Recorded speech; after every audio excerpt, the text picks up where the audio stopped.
Hello everybody, welcome back to another edition of the EcoStruxure Machine Expert HVAC. I'm your host, Leandro Mada, and in this video what we're going to see are the trigger functions that we have in the software. So let's go to the presentation. So in the EcoStruxure Machine Expert HVAC, when we access into the library tree, if we go to the basic folder and edge detection, we should be able to see these two triggers, function blocks that we have. If you can see here, you have the indication FB for function block. So it means that these ones require an instance once we use it.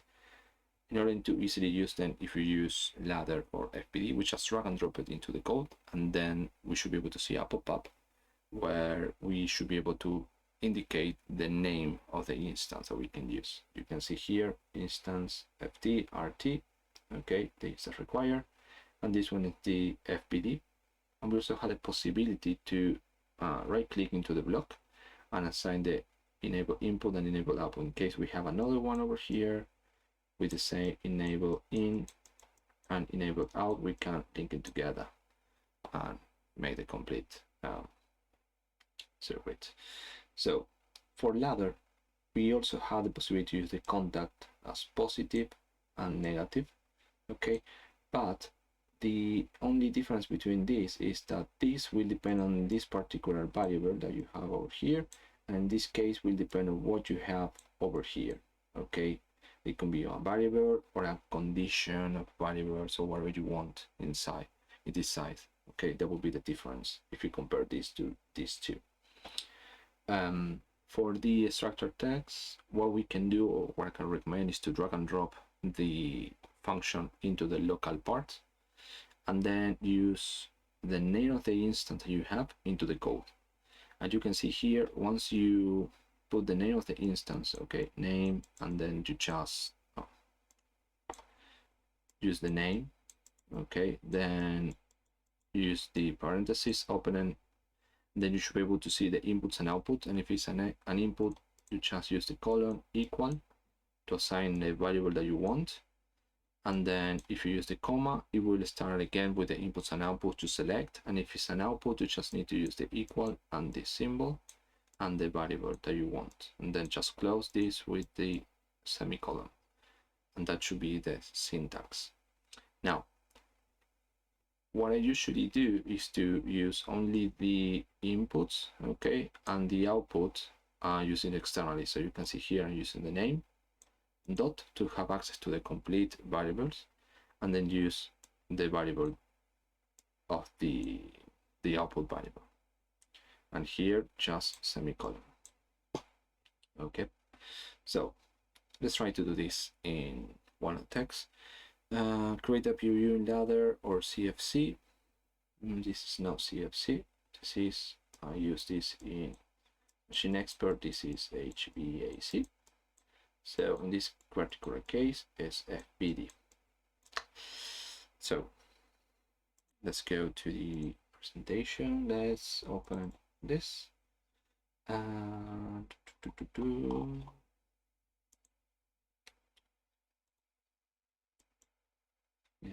Top.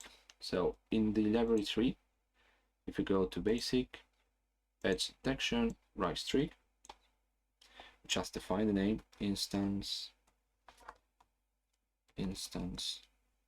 rise trigger.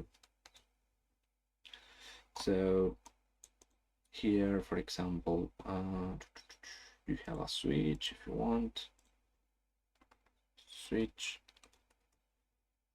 There's another one called switch. So let's drag and drop this one. It's already created.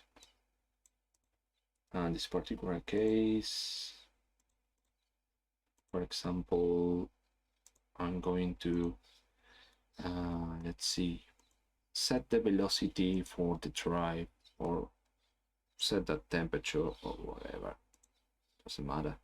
So here in operational blocks, miscellaneous move. So enable, I will move this only one time to another value. Let's see, let's create a new value, So it's gonna be bell 1 I bell 1. It's gonna be integer. I'm gonna move it over here. Okay, and I'm going to use over here a constant value 10. So when I switch this one time, instead of continuous moving the value, I just execute this one time. So if we simulate this part,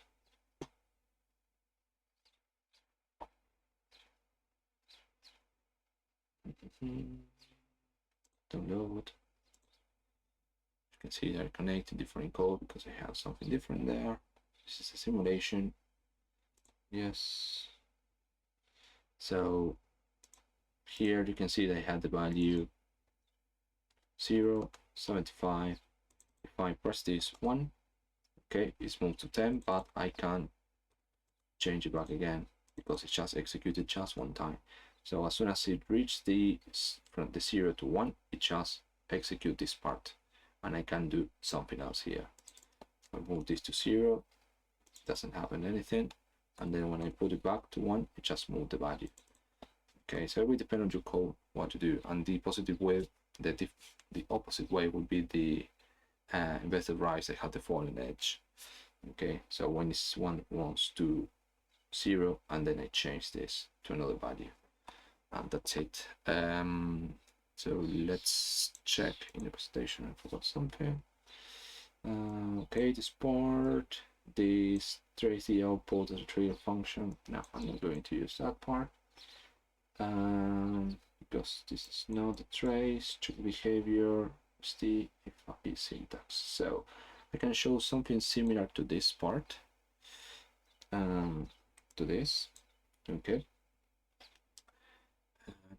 Let me just go back here, options. Here, in the previous video, we saw that here in this case, I'm using a counter. So if I don't use this part to disable the manual counting, okay, so I have an if this one is true, that will count. So in this part, we will make a counter of each cycle of the PLC. As you can see now, let me just download it. You can see this will increment.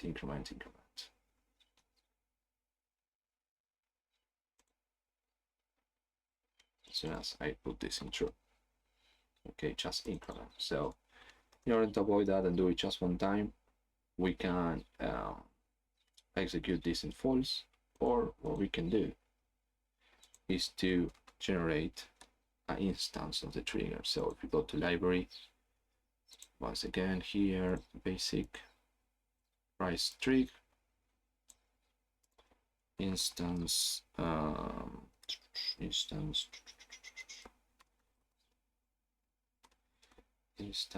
counter rise trig,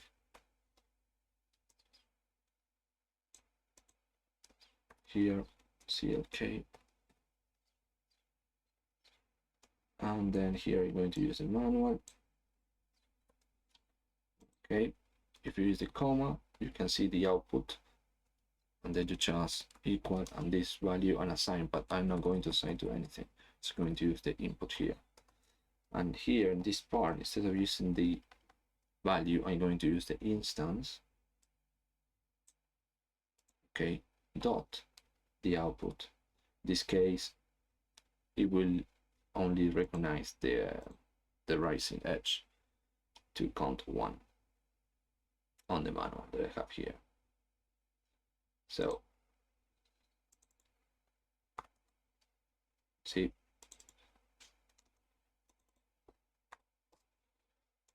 and there we go.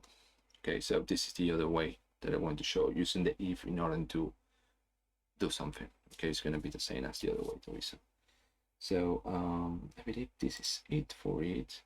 Yep. So the trigger is just one of the useful things that we can use. That basically the idea is, okay, let's just make the quick trace what I have done. So the R3, this is going to be the output cube, and this one the input. Okay, the input. So if it's 0, it doesn't going to happen nothing.